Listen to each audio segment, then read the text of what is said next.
Hey, what's going on, everybody? It's me, Dr. Brandon W. Jones, your Chief Village Building Strategist, and you are listening to or watching episode number 38 of the Building the Village podcast. Man, it's been a couple of weeks since I've been able to get some content to you because, man, whole lot's happening in the world. Football season has started. College football season has started back. My team, Texas Longhorns, is at the time of this recording number one in the country, and I'm excited. And that also means I'm very, very busy along with all of that excitement. My kids are back in school. Our universities are back in session. We're back in the groove of things, and man, it's a whole lot happening. And so thank you for choosing to tune in. For those of you who are new listeners and new viewers to this YouTube channel or wherever you're watching this from, why don't you do me a favor and like, comment, and subscribe. And also, if you get something out of this episode, share it with your friends. And as always, you can follow me on social media. I'm at BJONES Speaks on Instagram, on Twitter or X, if you call it that, and on Facebook and LinkedIn. And you can catch me there, or you can look in the liner notes of this episode and you can get the information to the link tree. So again, at B Jones Speaks on all the platforms that I'm on, not on TikTok, unfortunately, not on Threads yet. And but yeah, got a YouTube channel, got a link tree, Instagram, X, all that good stuff. So I want to talk today about something that I've been thinking about for a couple of weeks now, and that's this concept of lifting others while you're down. And what got me thinking about this was I hit a bit of a rough patch a couple of weeks back, and I was just in a funk. I couldn't get myself out of it creatively. I was in a funk emotionally, and I was just like, man, what's really going on with me? And as I was going through that, I remembered a quote from Bishop T.D. Jakes that said, "If you have a need, plant a seed." I repeat that again. He said, if you have a need, plant a seed. And what he meant by that was, if you are in need of a friend, plant the seed of friendliness. Are you being friendly out there in the world? If you are going through a rough patch and you're in need of some people celebrating you, or if you're in need of some joy in that situation, have you gone out and celebrated others? And that really got me to thinking, some of us, or how many of us rather, can truly applaud and celebrate the wins and efforts of others, even in the midst of our own down season? Can we be like the athlete that got injured and the starter is in the game? Can we cheer the starter on even though that was my position, right? Or my business may not be doing so well right now, but can I applaud my brother or my sister or my friend whose business is doing well? Can I applaud my friend who got a house while I'm living in an apartment? Or can I celebrate the fact that my friend or I've got a lot of friends who have entered into relationships? Can I celebrate them even though I might be single? And I realize that for some of us, that's a foreign concept because we live in such an individualized society that it's like, man, you can't pour from an empty cup. And that's true, right? If you're down, should you really be trying to invest in others? And I get the rationale and the reason why some people might say that. But for the sake of this podcast episode, I want to show us the power. I want to show the village the power of what can happen when we celebrate people's wins. Because when we do that, the village grows, the village gets better, and it becomes less individually focused and more on the improvement and the growth of the village. So let's talk first about why celebrating matters. Celebrating matters because it sends this ripple effect of joy and positivity through the village, right? Yeah, I may be going through something personally, or you may be going through something, but man, when one villager wins, and they're when that one villager wins, I think that the other members of the village also win because they're representing the village or the collective, right? How many times have we watched the Olympics, right? And we've seen somebody representing their country, and the people who live in the hometown of that person who won gold, or the people who went to high school with that person, suddenly now your city is on the map. Suddenly your high school or your college or university or your fraternity or sorority is now on the map globally because this person wins, right? And even though I may not be the Olympic athlete, I may have never been an athlete at all, that ripple effect of joy and positivity does the village good. And there's just this overall mood shift and this mood elevation simply because we are choosing to celebrate. Here's the thing: anybody can celebrate when everything is going well. Anybody. Anybody can smile when everything's going their way. But can you smile? Can you applaud? And can you cheer for other people even when you're not benefiting from it?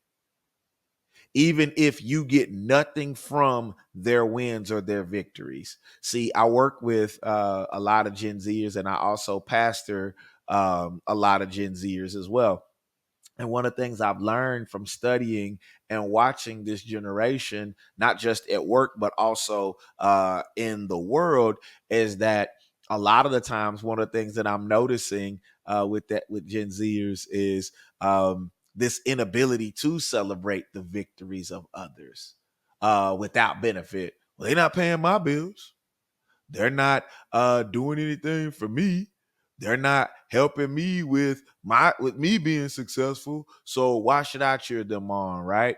And that kind of defeats the purpose of the village, right? We need to be celebrating the wins of others in the village, even if it's not benefiting me. Then there's also those psychological and emotional, not villagers. There's a psychological and emotional benefit that comes from celebrating, because even if it's not yours, just that dopamine hit of being able to celebrate. There's so much research out there on the positive effects of practicing gratitude, even when you're not necessarily the direct recipient. Gratitude even goes a long way. Celebrating the community, celebrating your kid getting an A on their math test. My daughter just did recently, so we're celebrating in our house, right? We're celebrating the fact that our neighbor was able to do something magnificent, right? We need to shift our perspective from time to time from competition to collaboration. Because if I'm in a constant state of competition, do I really get to stop and smell the roses? Am I ever really satisfied? Can I ever really celebrate the wins of others if I feel like everybody I run into is my competition? Everybody is not your op, and everybody is not your competition. We want to shift that perspective in the village, because when one of us wins, all of us wins. That's why I do Building the Village. That's why I do this podcast. It's not for a million views, although that would be wonderful, right? Uh, it's not necessarily for money. I pay for this and do this stuff myself out of my own pocket. That's why I have to take breaks every once in a while, because I gotta recoup and regain and get some money and get back out there. But for me, I do this because I want the village to win. I want villagers all over the world to win. I want the villagers all over the world to win. And again, there's a psychological and emotional benefit when we make the choice to celebrate, even when we're down. Now, let's keep it real for a couple of minutes here, and then I'm going to let y'all go. I get it. It's tough to celebrate the wins of other people when things aren't going good. You might be sick. You may have just lost a loved one. You may be going through financial hardships. You may be going through a difficult time. So I get that. It can be difficult to do those things. But can I offer a couple of things? Number one, let me offer this. There's a couple of strategies for maintaining a positive mindset during those times where you're down? Number one, you got to reframe your thoughts. Instead of seeing the wins of other people through a lens of comparison, see it through a lens of motivation. That's going to help somebody right there. Let me say that again. Instead of seeing other people's wins through a lens of comparison, see it through a lens of motivation. So if I see my friend writing his second, third, or fourth book, and just being honest, I set a goal coming into this year to work on my own. I don't need to be hating on my friend because they stuck to their goals and they stuck to their plan and they're now in position to write their third or fourth book. I need to use that as motivation. I need to look at that and go, man, that's encouraging, man. You got out there, you got more kids than I do. Or, man, they're working more than one job and they were able to slow down enough to sit down and write a book. I got to celebrate that. I got to find a way to use that as fuel, not to the fire, right? Because I don't necessarily want to be like Jordan on The Last Dance talking about, and I took it personal. No, I want to use that as, man, let me go get my butt in here and write. Let me sit down and figure out how I can put some words to paper a couple of times throughout each day or several days throughout the week. Here's the second thing. Not only do you want to reframe your thoughts, you also want to focus on abundance. Folks, I need everybody to look close at the camera, okay? Look at your screen. Pause, put down whatever you're doing while you're listening and look closely. And if you're listening while driving, please keep driving your car. There is more than enough success in the world to go around for everyone. Pausing for dramatic effect. There's more than enough success in the village to go around. So you don't need to be hating on the person that is achieving their goals and achieving their dreams. You don't need to hate on that. Not only that, you don't need to compare yourself to it because, as Roosevelt said, comparison is the thief of joy. So rather than comparing, get motivated by it. And not only that, remember there's more than enough success to go around. And depending on your field of interest or study or the thing that you take serious or the thing that means the most to you, there's more than enough to go around. Here's the last thing. You want to lean into support. Folks, that's the whole purpose of the Building the Village podcast, is to help strengthen and build better villages and communities, one villager at a time. So use the wins of the village to build your own confidence for your next success. Use the village's wins to build your own confidence for your next success. Because here's what that's going to do. If all of us in the village are cheering for each other, now we not faking the funk, we not capping, if I'm using that right. We not gaslighting, even though we overuse that word too. What we are doing is saying, listen, we're going to support each other. Hey, be my accountability partner at the gym this week. Hey, I need you to push me this week. Or, hey, man, I'm so glad that you wrote that book. Congratulations. You set out to meet that goal at the beginning of the year and you did it. Congratulations, man. I got to get into it, man. Pray for me. Pray that I get in here and get mine done. Lean into your village. And if you're the person that's listening right now and you don't necessarily have a village yet, this is the time to go back to one of those episodes where I sat down and talked about how to build the village, because that's the importance of it. So that you have that section of people cheering for you, so that you have those people that when your arms get tired, they can help you lift them back up. They can show up for you in practical ways. Now, here's a couple of practical steps to celebrate others, and then I'm gonna shut it down. Okay. The first thing is you can send a heartfelt message to somebody to congratulate them, or you can go up to them and congratulate them in person if you know them, or if you have close proximity to them, right? Don't just be running up on random celebrities, congratulating them, and they got security and all that. Like, choose wisely, right? Number two, you can share accomplishments on social media or in a public forum.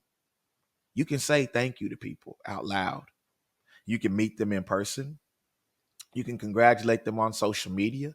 If you have a class, a workshop, or some type of public space at church or through public discourse where you can celebrate somebody's wins, use that platform to do that. You can also ask people, hey, how can I support you in your next steps to achieving your goal? That's another way to celebrate people. It's more than just hoorah, congratulations. You can also ask, hey, I know you said earlier that you want to lose 15 pounds by the 14th. How can I show up for you in that way? Hey, I know you're launching your application, your app for the phone, for the iPad or the iPhone or whatever. Hey, how can I support you? Right? You can show up that way. And then lastly, reflect on how their success inspires your own journey. Maybe you need to get a gratitude journal and write down why you're thankful for the accomplishments of that person in your friend group or how that accomplishment motivated you, how even though you're in a down time and you're in a down season, how you can uplift other people. And again, I don't want to ignore the fact that that can be challenging to celebrate people when you're going through a difficult time. But at the same time, I want to encourage you to find practical ways in your respective village to celebrate others. What are some other ways? What are some other ways that you can celebrate others in a practical way? I want to hear from you. And so you can leave a comment on the YouTube channel. You can leave a comment in the on Spotify or wherever you're listening to this podcast or watching it from. But being a part of the village means that we're going to share in both the highs and the lows. Remember that. And so, how do we celebrate during those high times, and how do we still show up in the lows? I want to encourage you all to embrace the act of celebrating other people as a form of self growth and community empowerment. And more importantly, this week, I'm going to end with a challenge. Make it your goal to truly celebrate someone else's win in a big or small way. This week, make it your goal to truly celebrate somebody else's win, whether it's big or small. And watch how that big or small act changes the energy in your village and in your own mindset. Thank y'all so much for continuing to listen. I love you. I appreciate you. Again, please like, comment, subscribe, and share wherever you're listening to the podcast from. Until next time, take care of yourselves and each other. Peace.